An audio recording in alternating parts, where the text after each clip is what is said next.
What's My Line? It's been in existence for about 5 months. And the sponsor is a man named Dr. Montagnier, who has a product called Stop It. 5:31 p.m. for Friday evening, October the 27th, 2012 AD.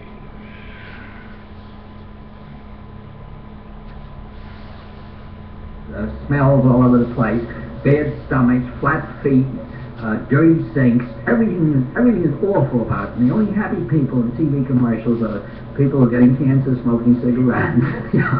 But anyway, this was the sponsor. I never heard of Dr. Montagnier. I never heard of Stop That. I never heard of Mark Goodson or Bill Todman. I never heard of What's My Line. But he said, come down Sunday night, an hour before the show. And he said, it's a very simple game. We'll explain it to you. Oh, you know who you were replacing? Yes, I'll tell you that. Excuse me, sorry. I went down on Sunday night. He told me he was on. I had never met John Daly. I'd heard of him because he was head of the news bureau of ABC at that time. Dorothy Kilgallen, I read her rather disgusting column quite a long time. I'd never met Dorothy Kilgallen. I had met Arlene Francis. I met her at a couple of parties and liked her. The men on the program were, one of the anchor men was Hal Block. I'd never met him either. He was the least known of the people. And the other regular had been Louis Untermeyer, the poet anthologist. Well, Louis Untermeyer was away on a lecture, bless his soul, on a Sunday night. So I went down and played What's My Line. Well, of course, it was just simple. Nothing to it. You went out and tried to guess what people did, and then the mystery guess that your mask on. If you didn't get it, nobody was much the wiser, because it was a team effort and not an individual one. And somebody, most of the time, they'd get it, and nobody really, except the participants themselves, were quite aware what the score was. The only person who took it more and more seriously was Dorothy Kilgallen. I'll come to that later. But I'm talking about my first appearance, and I was lucky this first night and handled myself rather well for somebody who had never been on it before. And there was a big party that happened to be that night given by Dr. Montagnier, whose Stop That was getting famous because of What's My Line. We ruined him because when the program started, it was a very small program. None of the big companies wanted to sponsor it. It was one of those innovations they thought would last the 13-week period and then vanish under the sea somewhere. But this program caught on like lightning, and as it spread from city to city, of course the cost went up and up and up, and Dr. Montagnier, who was very proud of this program, refused to relinquish any part of it. He would not have any co-sponsor. He stuck with his program until finally we ruined him. Because by the time we got finished, this was in practically every city in the United States. We had over 140 stations, and it was up on the top 10 for about 15 years. And the wire charges became enormous. You couldn't possibly sell enough underarm perspiration spray to make up for it, and he only had this one product. So finally, he had to sell out, but broke his heart. And, so you had to go to the party. His slogan was, "Poof, there goes perspiration." I remember Alvin Lamphode had a picture of what Dr. Montagnier always showed him with a white coat in the laboratory, and him shooting through the top of a building, and the slogan, the caption was, "Poof, there goes Dr. Montagnier." He was a sweet man, but it quite some mountebank, you know. And so you went to the party. So I went to the party that he gave, and John and I fell in love with each other at sight. He's a great man. John Daly. Oh, John Daly. We started kidding each other the minute we met. We hit it off perfectly. And I've always loved Arlene. I told you I'd met her. She's one of the most charming girls in the world. As for Dorothy, personally, she was very nice. All the cattiness that came out in the column did not show when you met her personally. She was a very nice woman. I hit it off with her, too. Block, I thought, was Claude.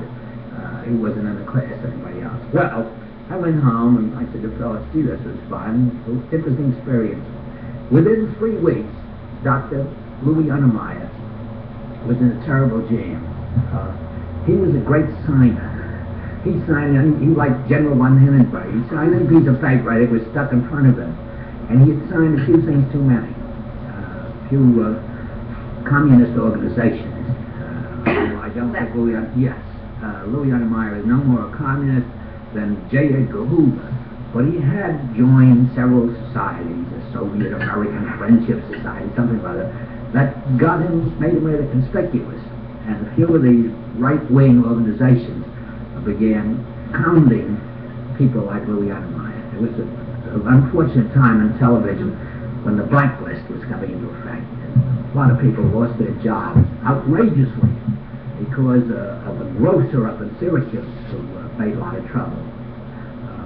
Finally sued by Mr. Forbes, and Forbes won a huge decision from him, but he dropped dead just after Forbes won the decision, so he never collected it. He would have collected about $1 million. Remember, his name was Johnson, up in Syracuse. And the Catholic war veterans were raising hell with Louis Untermeyer. I'll say this for Goodson Todman and Monnier. They held out against all this as long as they could. But finally they started picketing the theater where Watch My Line was done. And the pressure became too great. And Monnier said, after all, I'm paying a lot of money for this. I still want my product picketed. You know, so reluctantly they had to tell Louis Untermeyer he had to leave the program. Well, I left that place open for the little boy who had played it one night. And, so they called you up? They called me up and said, would you like to do it permanently? I said,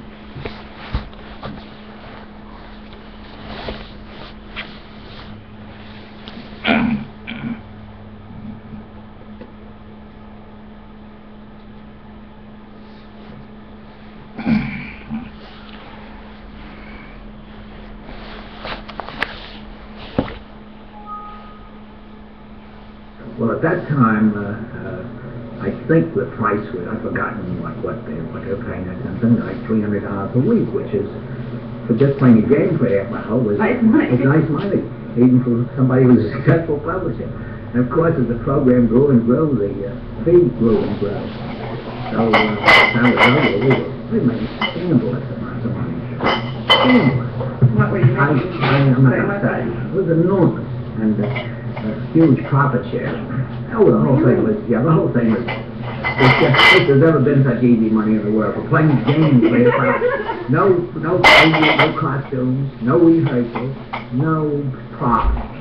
We'd come down, John and I would get there about 15 minutes before game time.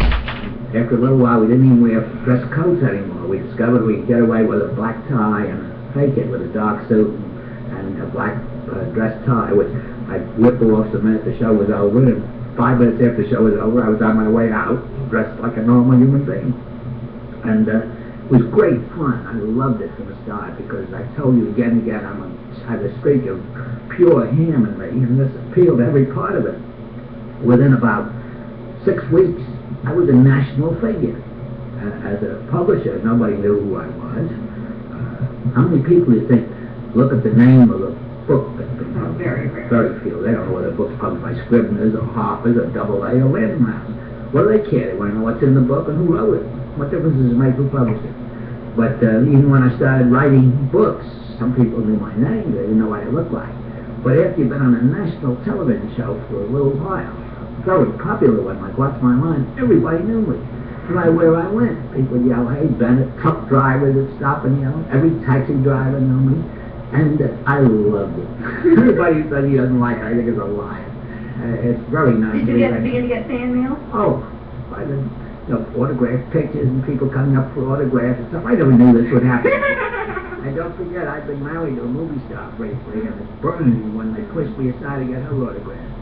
So it was kind of fun to be the center, and I loved it. Well, you said you were going to tell a story on Darcy Killed Allen, I think. Well, the next person who just appeared from this show was Mr. Hal Block. He was the only one who needed it. This is the unfortunate part of it. Arlene was a well-known actress and had a radio show around, still has. John Daly was the head of ABC's news department, well-known man.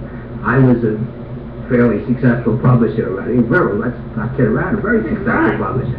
And so there we were. But Hal Block needed What's My Line. It was his only job. So he was the one who was tense and nervous, and a very vulgar fellow. And he continuously said things he shouldn't have said. And this program was watched by...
Archie right this way.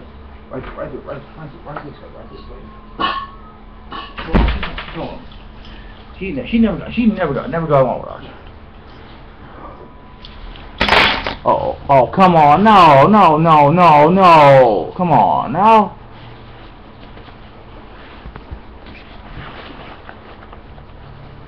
Come on. We can't have this.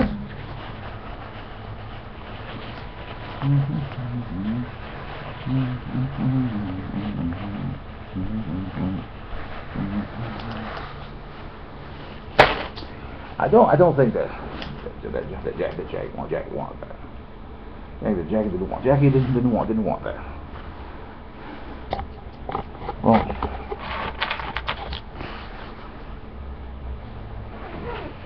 she'll be telling him. Well, she'll be telling him. Telling him what he should do.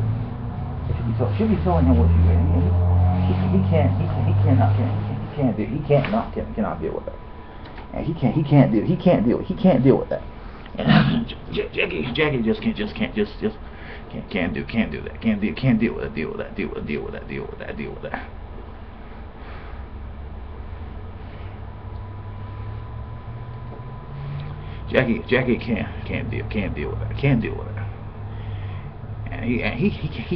And he can't deal